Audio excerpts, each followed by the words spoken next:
What's up, everybody? Welcome back to another episode of Bucco Territory presented to you by the Foul Territory Network. I'm Noah Hiles. Joining me, as always, is my good pal, Platinum Key, a.k.a. Mark. Josh Harrison's also on the show, doing a little traveling, so he just recorded his weekly segment, Jay Hey Now, which you'll see later in the show. But the focus of today's episode is going to be on Paul Skenes. The Pirates took 2 of 4 from the Phillies this week. I'd call that a pretty good split considering how well the Phillies are playing. They remain at 500. But I think the big takeaway, aside from Esmerlyn Valdez just continuing to absolutely rake, is Paul Skenes. Paul Skenes, and I feel like we've said this a few times this year, Mark, had his worst start of his career. Yeah. Mm-hmm. And this one was far and away, it might be the worst start he's ever had. I mean, I remember looking back through the LSU game logs when he was a prospect. I didn't go deep into the Air Force time when he was a pitcher, but it's, I think, probably his worst outing since he's been a full-time pitcher. The Phillies have given him problems. The Pirates have now lost 9 straight with Skenes on the mound, and over those 9 games, he has a .536 earned run average. So, Mark, we're recording this on Thursday evening. Around 9 a.m., I sat down in my living room at my coffee table and just dedicated the entire day to kind of breaking this all down, to write a story, which is now live at the Post-Gazette's website. You can read it at post-gazette.com or check it out in the Sunday paper, which is its scheduled print date, giving my thoughts as to why I think Paul Skenes hasn't looked like Paul Skenes. Because we're at a point now where he just doesn't look like himself. Yeah. He doesn't look like himself in the box score. He doesn't look like himself on the mound. Sometimes it hasn't always been as bad as the numbers indicate, but it just still hasn't been good, and it hasn't been good for a long time. So we're going to break this show up into 2 segments, really, because the third is Josh's Jay Hey Now. The first is, who is to blame for Paul Skenes not pitching well? And that's just going to focus on the other factors at hand. The second segment is titled Man in the Mirror, and we're going to talk about what falls on Paul Skenes' shoulders, what he's done wrong to get to where this has gone. And it should be an interesting conversation, Mark. So I'll just dive right into it, and then I just want to hear your feedback on some stuff. Mm-hmm. So on the who is to blame, some of the metrics that stand out to me when looking at Paul Skenes' numbers are he has very similar numbers in a lot of categories compared to last year, like expected ERA, expected batting average, chase percentage. His K percentage and walk rate are better than last year. The one big drop-off that I notice is left on base percentage. That's the one that I really noted. There's actually 2. It's home runs per 9 innings and left on base percentage. But I want to start here with left on base percentage. Last year, Paul Skenes had the 5th best left on base percentage in Major League Baseball. It was 82.4%. So only less than 18% of the time a runner got on base against Paul Skenes, they came around and scored. Mm-hmm. This year, it's down to 65.8%. So close to 36 or close to 35% of the time, if you get on base, so more than 1/3 of the time you get on base against Paul Skenes, you're scoring a run. That's crazy. That's not good. Yeah. And there are many things that Paul Skenes does well when he's at his best, but I think among the best of them is his ability to dance out of trouble. The way he can magically get out of a jam, bases loaded, 1 out, he's going to get that ground ball double play. Mm-hmm. He's going to induce some soft contact. He'll make you pop up to the infield, or he might just strike out the side. But Paul Skenes, very rarely, when he puts himself into trouble, does he get punished by it. He's getting punished a lot by it. So that stuck out to me. Another metric that stuck out to me is there's a gnat in here that's just flying right in my eye, is his clutch metric, which is on Fangraphs, which essentially measures your ability to pitch well in high leverage situations. Last year, Paul Skenes had an 0.53 clutch metric, which was 10th best in baseball. Right now, he's at negative 0.6, which is 54th best out of the 62 qualified pitchers in Major League Baseball. So he's among the worst. Yeah. Now, you can make the argument that he's not making the pitches that are necessary to get out of these jams. And I would agree with you to a certain extent, right? But then when you also look, I mean, he's not giving up a lot of free passes. His walk rate is lower. His batting average against, and they're hitting, opposing hitters are hitting 208 against him as opposed to 199 last year. So that's not a big difference. So it just seems like anytime anyone gets on, they're scoring. So why is that? And I think that's easily connected to the defense, which has been the big calling card for pretty much all of the Skenes defenders, including the other guy on this screen. The defense has not been good enough. Per Baseball Savant, the Pirates defense has a -5 fielded run value when Paul Skenes pitches, which is the worst for any starting pitcher in the National League and third worst in Major League Baseball. So when you're looking at these numbers and saying, okay, well, why is his left on base percentage so much worse? Why is his clutch factor so much worse? Perhaps Paul Skenes is getting the ground balls or the fly balls, if you remember opening day, that should get him out of these jams.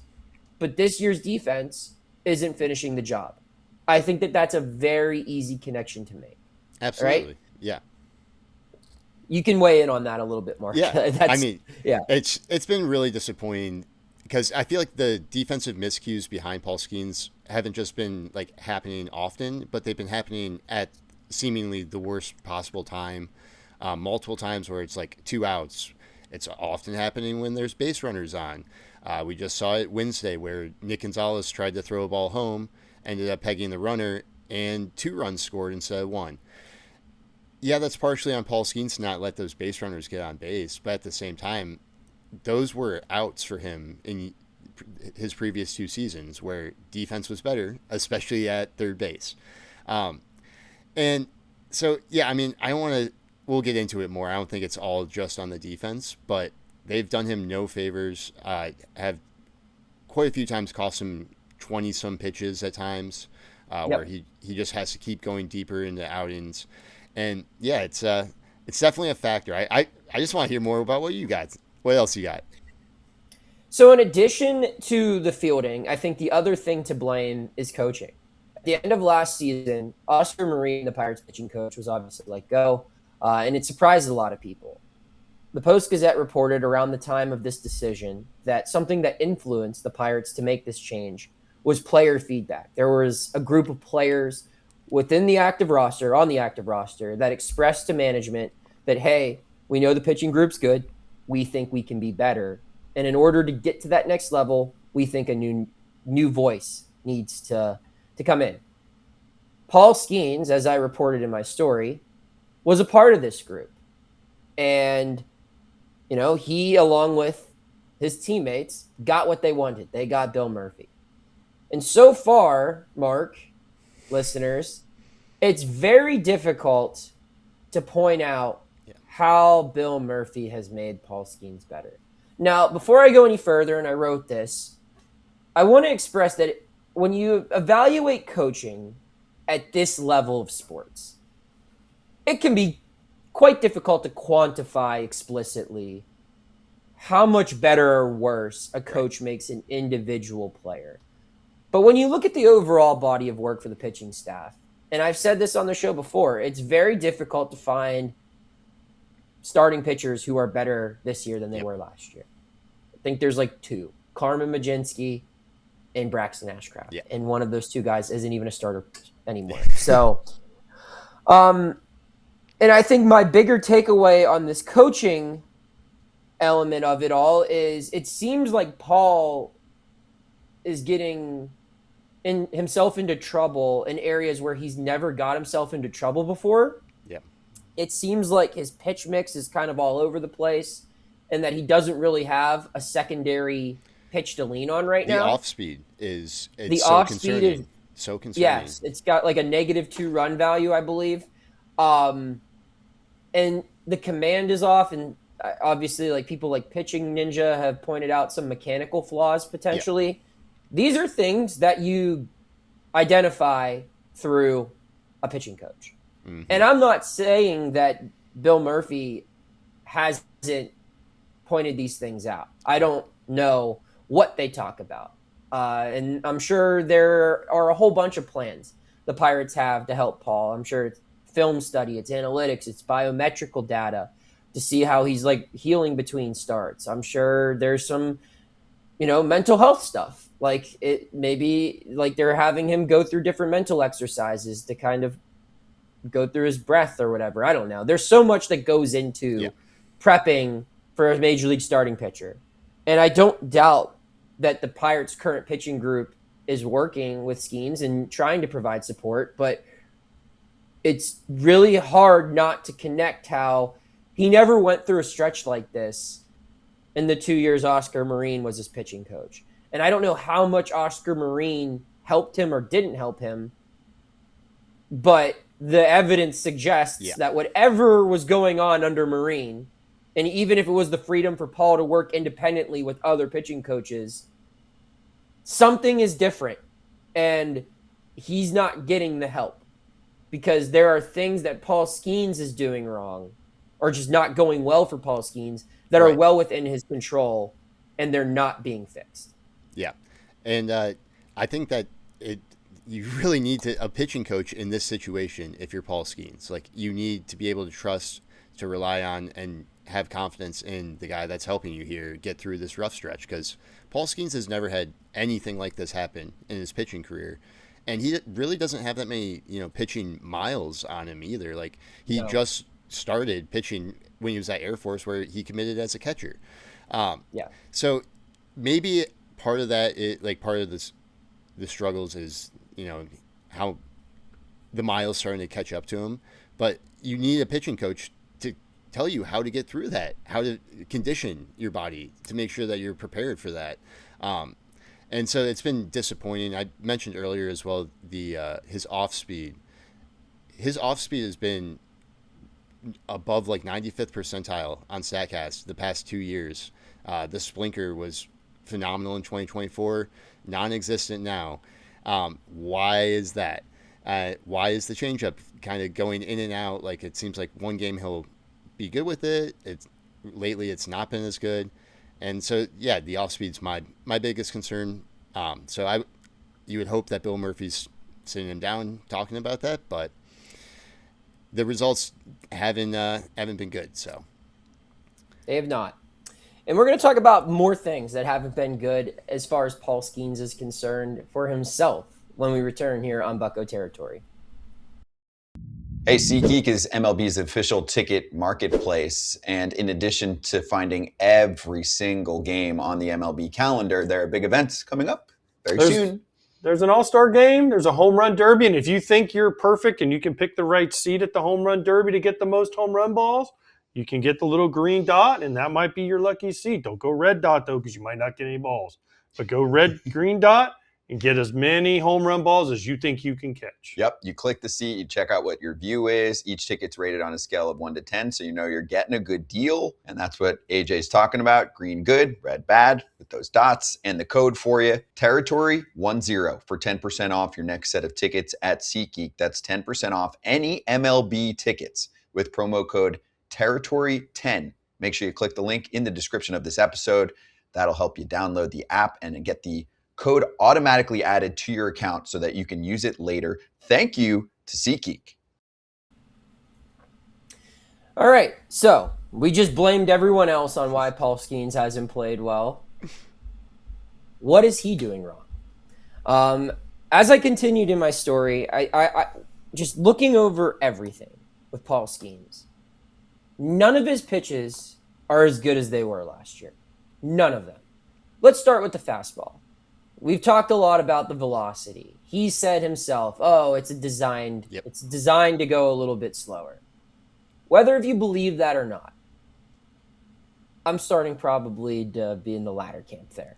But even if you believe he's telling the truth there, it's just not as effective. I evidence this no further than his increase in home runs allowed. Mark, last year, his home runs per 9 innings was the best in Major League Baseball, 0.53. This year, he's 36th in Major League Baseball among the 64 qualified pitchers with a 1.02 home runs per 9 innings. He allowed, I think 13 home runs all last season. He's already allowed 11 so far this year. Yeah. And 5 of those home runs have come against the four-seam fastball, which matches his total allowed through the four-seam last year. All that said, Mark, the four-seam is his best pitch this season, and it's his best pitch by far. Let's go through the rest of the mix. When Paul Skenes was introduced to us, he had 4 pitches which he threw more than 10% of the time. It was the four-seam fastball, which had a higher velocity. Then it was the splinker, the best secondary pitch in Major League Baseball at the time. There was also a sweeper. There was also a curveball. I believe those were his 4. Yes. He also had a changeup and a slider, but I believe both of those were thrown around 6 to 5%.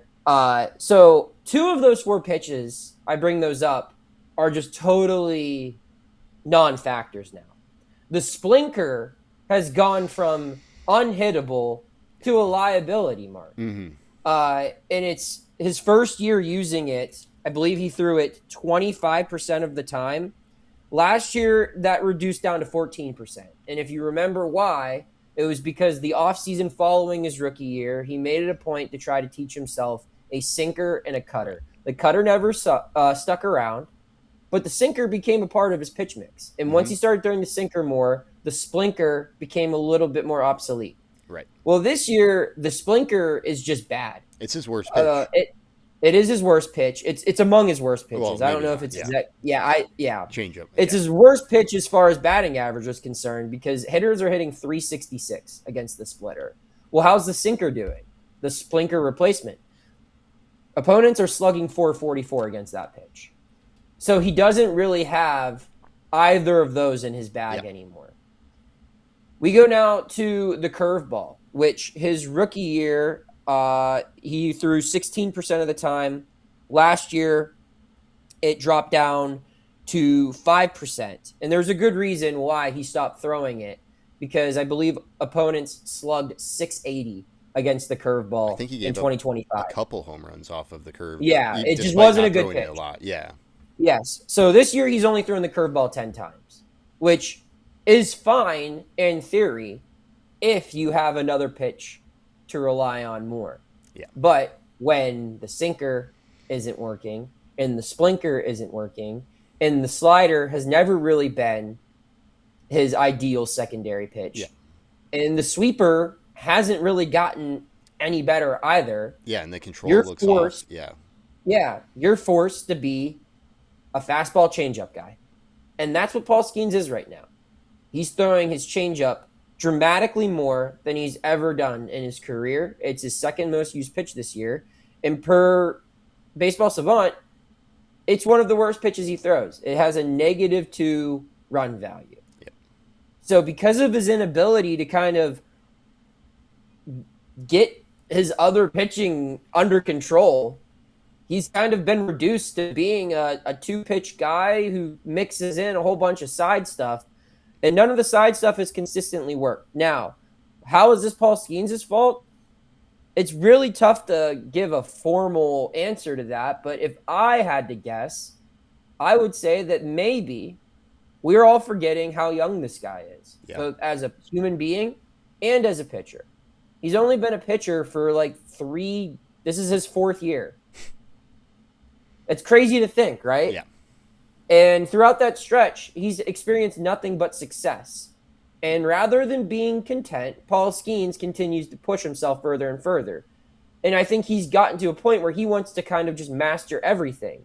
And in some cases, I think it could be argued, he probably spent a little bit too much time working on things that probably didn't deserve that much time. And as a result, his overall pitch mix got a little diluted. At least that's how I see it. I'm not sitting here claiming that I know more about baseball than Paul Skenes or Bill Murphy or Oscar Marin or really anyone. Hell, half the people watching this probably have a better baseball IQ than me. But just going through what I've explored, I think it's really easy that you can make that argument that maybe he was a little too smart for his own good. That his love for the game and being innovative and exploring new grips and ways to get batters out, ways to tunnel things off of stuff that he's already known that works. Kind of got him a little carried away. Yeah. And now he's in a place where he doesn't have anything going for him right now aside from just changing speeds. Right. And in the instances where the fastball command isn't there, Wednesday being the most obvious example, he's got nothing to offer. Yep. And he doesn't look like Paul Skenes. That's how I see it. Everything flows from the fastball, right? Like, yeah. If his fastball isn't playing, the breaking stuff isn't going to look nearly as good. The off-speed stuff's not going to look nearly as good. And so as the fastball has become more hittable, guys aren't having to sit there and chase and be like, oh, I got to be really on top, like kind of antsy for these all the off-speed stuff. And yeah, I think the fastball is a little bit concerning. We saw the pitching ninja clip today on Twitter. I'm sure that probably went by everyone's feeds if you're listening to this, where you can see he's not shifting his weight as much, not getting as much velocity, and yeah, I don't know. It's concerning. My question for you is, what do you do to fix this or address this? Do you just have him keep going? Do you have him skip a start? Do you do where they limited his innings a little bit, where you're 5 innings, that's it? No, you just let him pitch through it and figure it out? He's a baseball player, man. Yeah. It happens. It's just weird because we've never seen him struggle. Yeah. But he's human. He's allowed to struggle. He's allowed to have – it's really been a bad month and a half. Mm-hmm. Not even. Yeah, no. It started on May 17th. And, I think bad luck and bad fielding has contributed to some of this. But overall, it's been a bad month and a half. It's going to happen. I mean, this guy probably wasn't going to have a career ERA under 2. If you look at all the projections, through zips and stuff preseason, they always have him in around a 2.6 ERA. Mm-hmm. And that's what his expected ERA was the past 2 years. His expected ERA is 2.75 right now. So he's had some bad starts. Mm-hmm. He hasn't been as good as what we've seen in the past, and maybe that's just the reality. Right. Because how many people are that good? Yeah, right. Pitching's such a weird thing where pitching's such a weird thing where it'll fluctuate, right?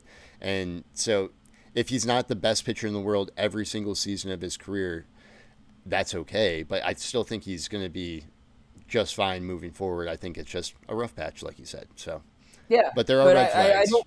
There's some concern because it's so weird. It's like a kid who's never got a B in his life is now bringing home C's on a report card, and you're kind of wondering, well, what's going on? But I think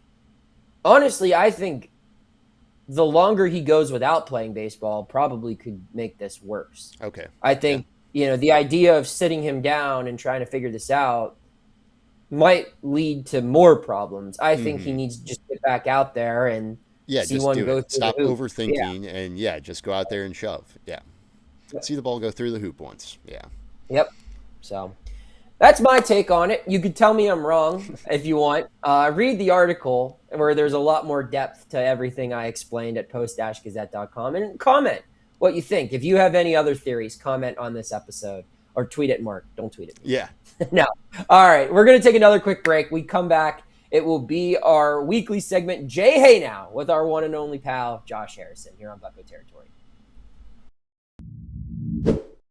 This episode is brought to you by FanDuel.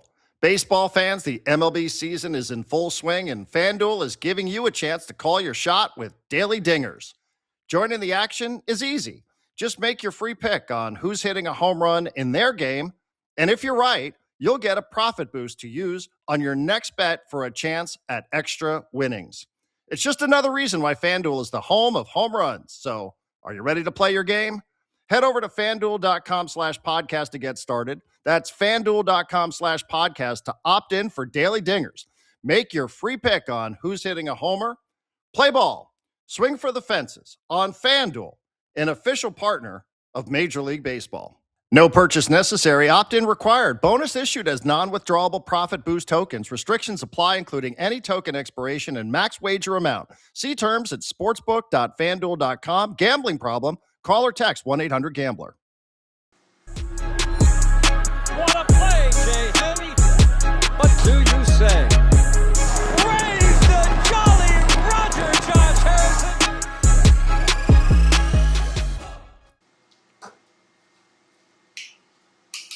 Well, looky here. We back.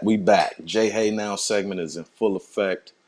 Missed it last week, but somebody that I really wanted to highlight for this week was Esmerlyn Valdez. Being on a family trip this past week, I got to see some of the noise he was making, and it's still carrying over as we're getting ready to head into Friday's episode with the Plant Day game. He's hitting over 300, OPS over 1,000, and that's something that this offense is kind of needed with, kind of that seesaw battle of, hovering around 500.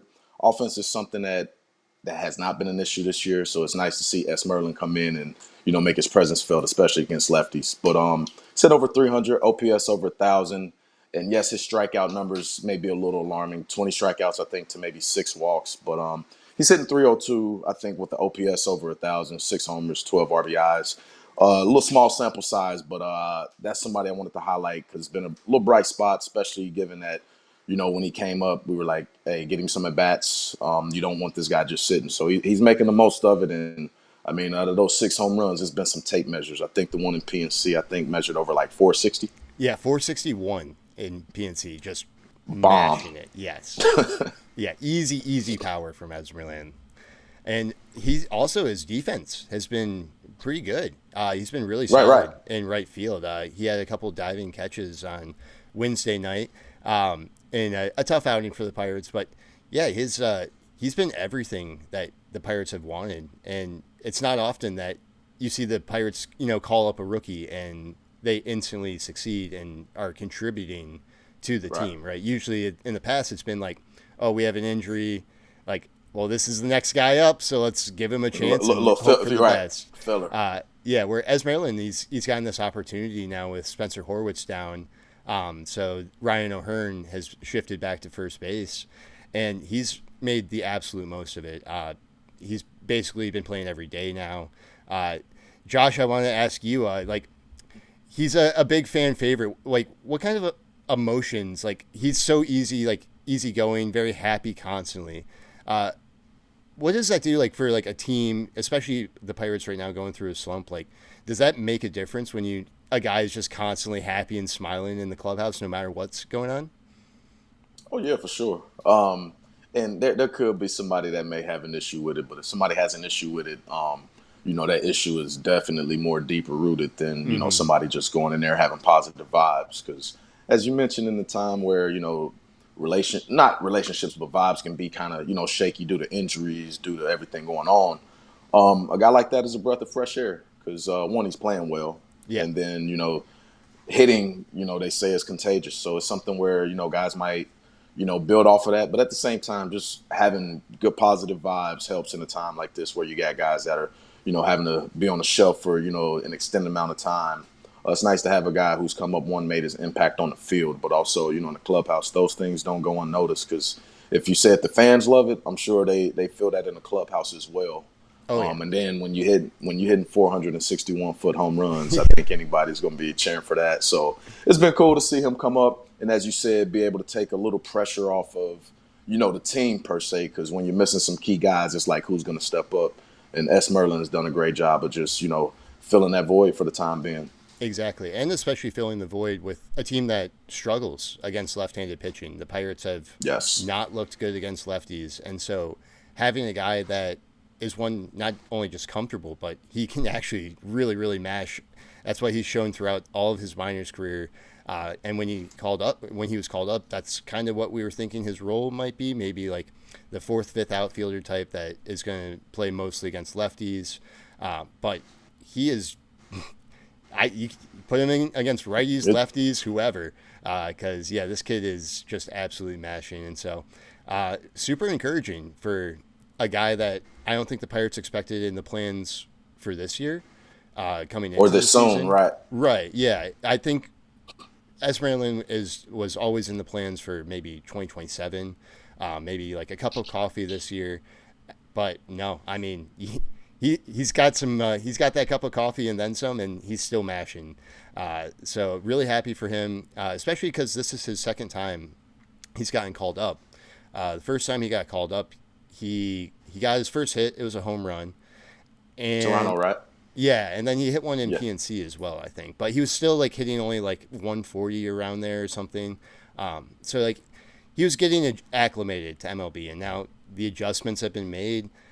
He's still going to have to adjust. I'm sure the league's going to take notice, and pitchers are going to figure out how to pitch to him.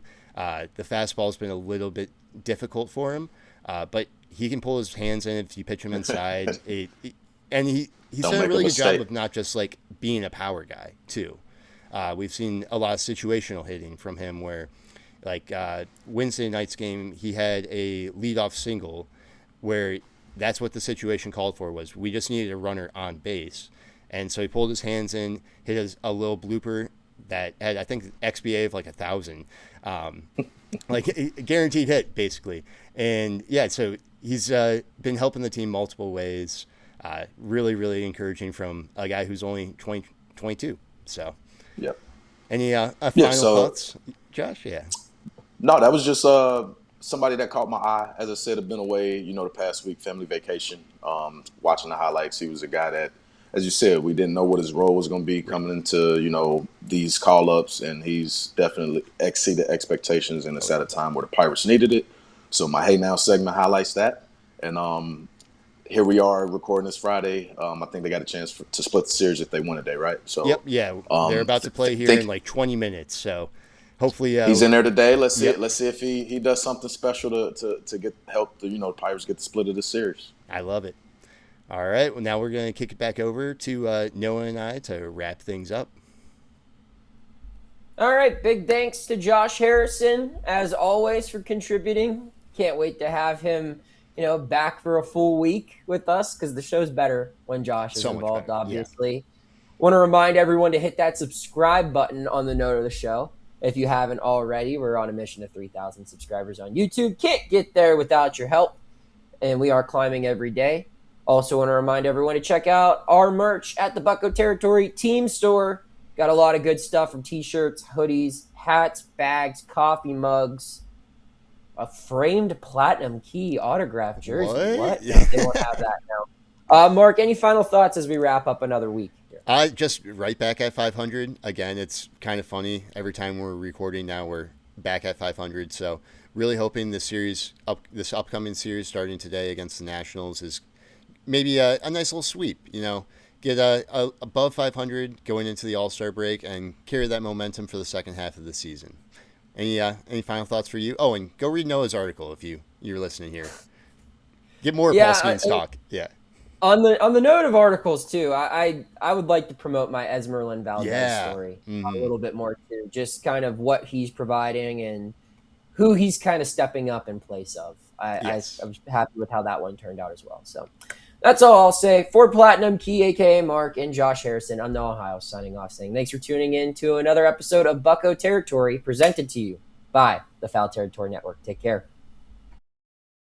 If you've made it this far, you'll love this next video. Check it out right here, and make sure you subscribe to Bucco Territory for more Pirates coverage like this multiple times a week.